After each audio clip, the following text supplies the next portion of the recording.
Hey, welcome back to the Shimbutron channel. You clicking on this video is most logical. For today, we are taking a look at the dramatic capture series, Shockwave.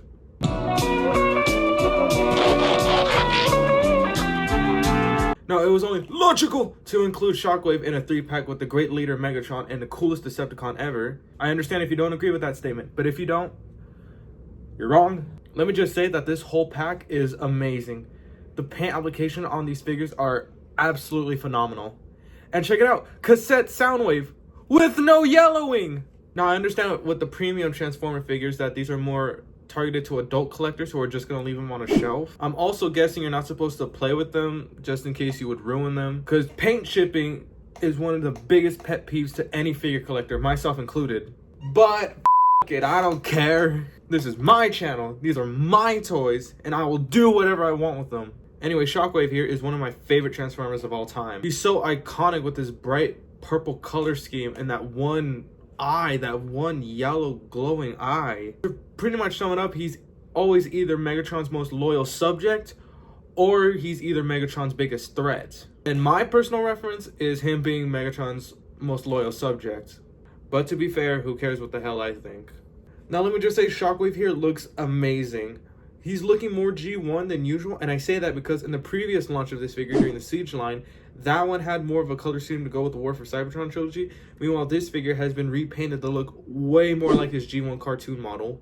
And of course, as the G1 consumer I am, that immediately makes me love this figure. And that's totally not because of the after price market on the Siege figure.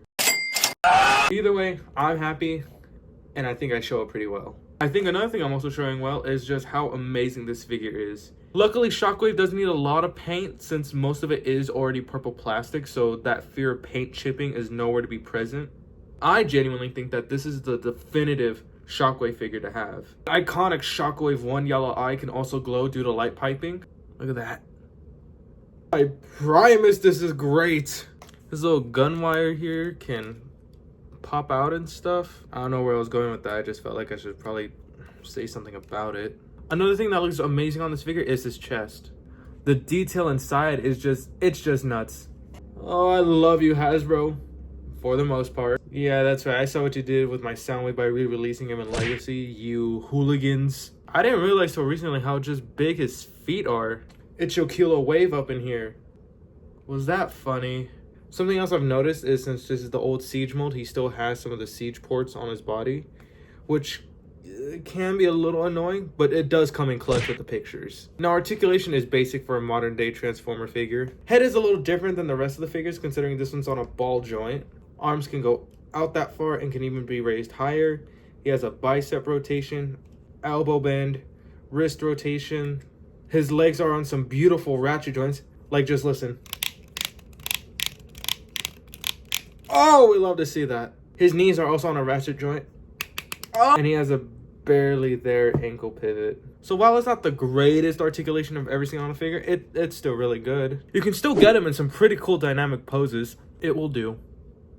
It will do. Now that articulation's done, I suppose it's time for the transformation now. However, I'm gonna do something just a little different than what I did before. Instead of speeding up the process or not even showing it at all, I'll do it while talking to you guys. I just think it would be more fun and I could be engaging with you guys now more. So let's get to it. All right, so how are you guys? How's it going? You like my content so far? Then you should totally like and subscribe. I would forever be grateful. I do have a goal that I want to hit by the end of the year. I'm hoping to at least get 100. And from where we are now, that might seem as a bit of a stretch. But I mean, fingers crossed. What else is there to talk about?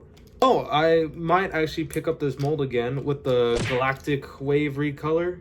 Not because I know anything about the character, I just think it looks sick. It's essentially just an eviler looking version of Shockwave with that evil red eye in the middle and the black color scheme. Love it. Just at that point, just take my goddamn money. And we're done. Did you guys enjoy the new format? Or would you prefer the other way where it's just speed up and you don't hear me talking throughout it? If you want to tell me your opinion, leave it down in the comments. But as of right now, we have his ship mode. Let me just say this is one of the easiest transformations I've ever done. With one of, if not the best mid-transformation modes I've ever seen. Take mine, cock blacks, Autobots!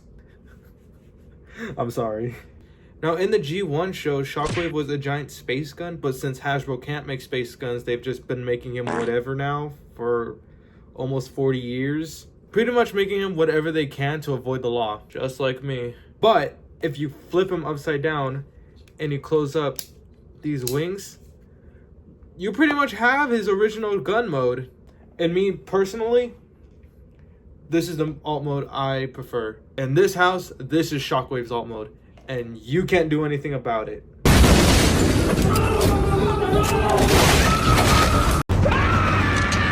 With whatever way you look at it, it's just Shockwave doing a weird pose with a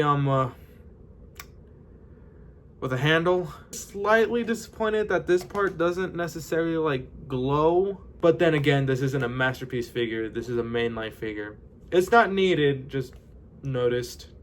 What else is there really to say? I mean, he has an alt mode, I guess. Well, since there's nothing else to really talk about, let me get him in robot mode and we'll wrap up this video. Overall, this is an amazing figure. I think this is a necessity for any G1 collector, let alone any Transformer figure collector. I mean, sure, it sucks that he's locked away in this 3-pack. Maybe it's a matter of time before he's on his own. They did it with Soundwave, but I don't know. I'm not Hasbro.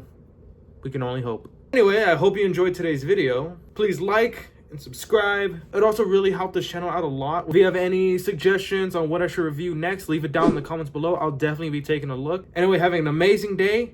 Take care, and I'll catch you on the next one. Peace.